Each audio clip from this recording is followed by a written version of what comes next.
Well, good morning to you. Welcome back to the Sunday Vlog, guys. Rylan Russell here. Merry Christmas. It's been a minute. Let's have some fun today.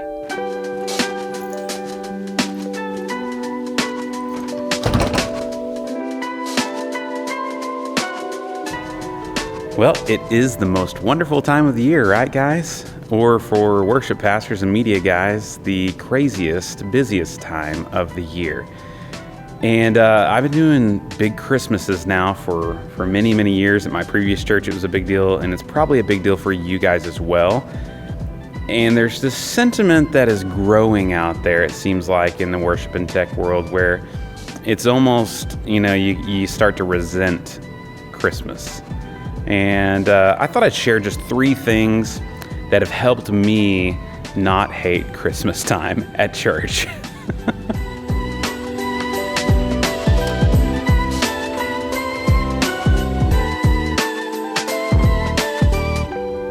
Obviously, always a good idea to restart ProPresenter. We're still on the beta release of 7.8, not the official release. Hadn't had a chance to try that out yet, but it does seem better. Always some quirks, but hopefully today it doesn't fail us. All right, so let's just get into this, and then we'll vlog the rest of the day. Here's just my thoughts. First of all, I can commiserate with you if this season just drives you crazy, makes you a little resentful. I mean, let's face it, like, December is the most insane calendar month of the year. If you have kids, you got parties, you got school plays, you got all these different things that you have to balance. And then now on top of that, you have all the things at the church. And so I think that there's 3 things that if you think about, in advance, it will help you to actually be able to enjoy Christmas as a family, as a worship pastor, as a tech guy, a little more. All right, so here is number 1. Define what success is for Christmas at your church. I think until you know exactly what the goal is, what is a touchdown, then you're going to be spinning your wheels. And so our Christmas strategy is kind of like this. We have our big Christmas spectacular event that is more seeker sensitive, get the community to come and enjoy a Christmas event at our church. And that's what we did last weekend. It involves tons of people. It's a huge production, lots of production value. We added all kinds of things outside of Christmas Town this last year. And so that event, though, is more of a seeker-sensitive kind of thing, more of a festive event. And then our Christmas Eve services for us are a more family-centered, 30-minute, just kind of sweet, intimate worship time. And you may be at a church where it's the opposite, and Christmas Eve is like this big blowout thing, and you have 8 services. I feel for you. Like, I don't know how you do it. How do you get volunteers, right? But that's kind of our strategy, and having that kind of framework helps me know what sandbox to kind of play in and plan in. And speaking of planning, that's number 2. You have to plan in advance. If you're not planning Christmas in July, if you're not actively making set lists and figuring out what you're going to be doing, you're going to be behind, because as we know in ministry, it's the tyranny of the urgent. There's always something happening at that moment. So set aside some time in the summer, maybe right after you come back to school, Labor Day time, and set some goals for when you're going to have things in place. And I'm speaking from experience, and I'm not always great at this, but there was a time in my marriage where my wife sat me down and said, listen, you got to figure this out, because I'm tired of not seeing you all of December, I mean, I'd be up here at the church till 2 and 3 in the morning, multiple days a week, building sets by myself and doing all these things. And you have to have a plan, or else you're just going to be frustrated and overwhelmed come, middle of November. There's always this freak out moment that happens the day after Halloween for me where I'm like, it's here. So, plan as best as you can. That's number 2. That'll help. And the third thing, I think, is just something we all struggle with, and that is doing it all ourselves. If we just would involve more people in the process, it would be so much better. But for some reason, I don't know if it's the guilt of people already have so many things to do, combined with, so I don't want to ask them to help me, combined with, I don't also want to ask them because they might not do it the way I want them to do it. it's probably some of that too, but we end up just doing so much of it ourselves. When if we would just release some responsibilities to people and empower them to do the things, it would be so much better. This year I had so much help doing all the things that we've always dreamed of doing, but I couldn't do them all on my own. And it was really cool to see God using people in different ways. So surround yourself with great people, release them to do some of the work, and the better that you plan, then the easier it will be to let people help you. All right, so this is our last Sunday before Christmas and Christmas Eve services and all that. I'm just trying to enjoy the season. I've got 3 little kids, and I hope that you guys are trying to just take it all in and make memories with your families, and also just lead your church the best that you can. So I hope that this Sunday is great for you. I'm going to keep getting things fired up here and get warmed up, so I'll take you along for the ride. Thanks for sticking around for vlog, whatever this is.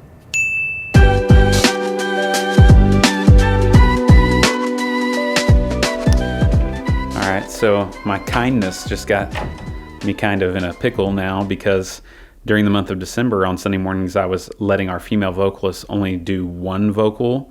So instead of 2 girls, I've just had 1. And then I just found out that my female who was singing today woke up sick. So it's a little late for me to really throw anybody else in there, and I don't really want to do that. So it'll just be me, and we'll cover it, and it'll be fine, right? Improvise, adapt, overcome. That's like the worship and media arts mantra.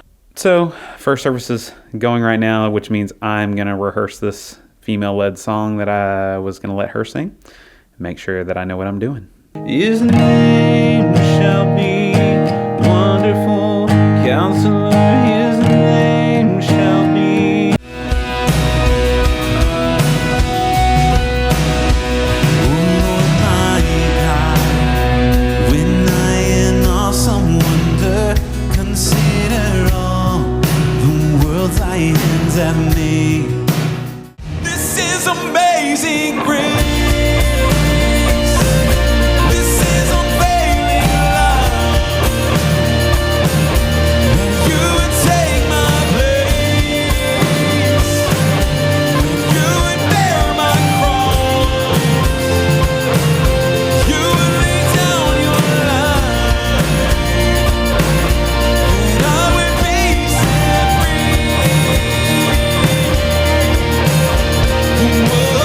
Jesus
Let's talk about all the things that go wrong during the worship service. So our tear deck wasn't coming through, and then I realized I had actually unplugged the receiver because it had been overheating, kind of. And so figured that out. It popped up right away, so that was good. But we couldn't do our pre-service host thing.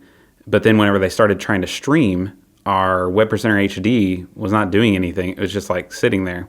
So I just had to unplug and replug it, and that seems to have fixed it. That's the second time we've had to do that since we've had the Web Presenter HD, so I'm not sure what's going on there. It's got a static IP and everything, so that's kind of weird. Like I said, I ended up being the only singer this week because we had a cancellation, and it was all fine. It's just that last song was kind of low, energy-wise, I felt like, because usually a girl's singing it really, like, belty.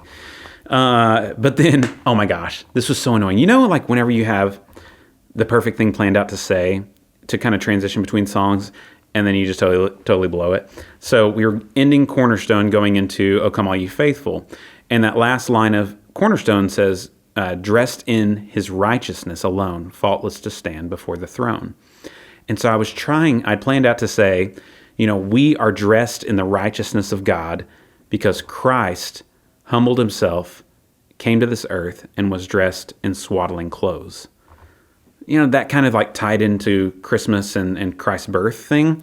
And I could not remember the word swaddling.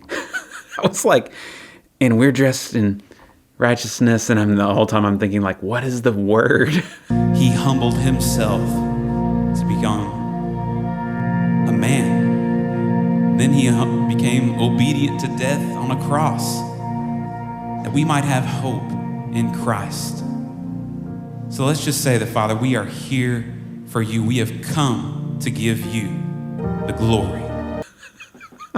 And I just like fumbled my way through it. And the whole time I'm thinking like, just start the click track, So musically, though, everything went really good. We were kind of down today. It's just, end of December kind of thing, I think. But we had a lot of guests. So I don't know. I'm going to tune in and watch our sermon now and make sure that I get what God's got for me too. As a worship pastor, it's so easy just to like check out once you've done your thing. And that's not healthy. Like God's got a word for us too. So if I don't catch the sermon, I always try to go back and listen to the podcast. But it's hard right now with none of my my wife works during church as well. And so we don't have a time right now that we come and sit together in the worship center, which I kind of miss that. But yeah. So I hope you guys have a Merry Christmas. I don't even know what all I'm going to put on this vlog, but hopefully you enjoyed it. And we'll see you in the next one. Remember, we can do a lot of great things. Let's do it all for the right reasons.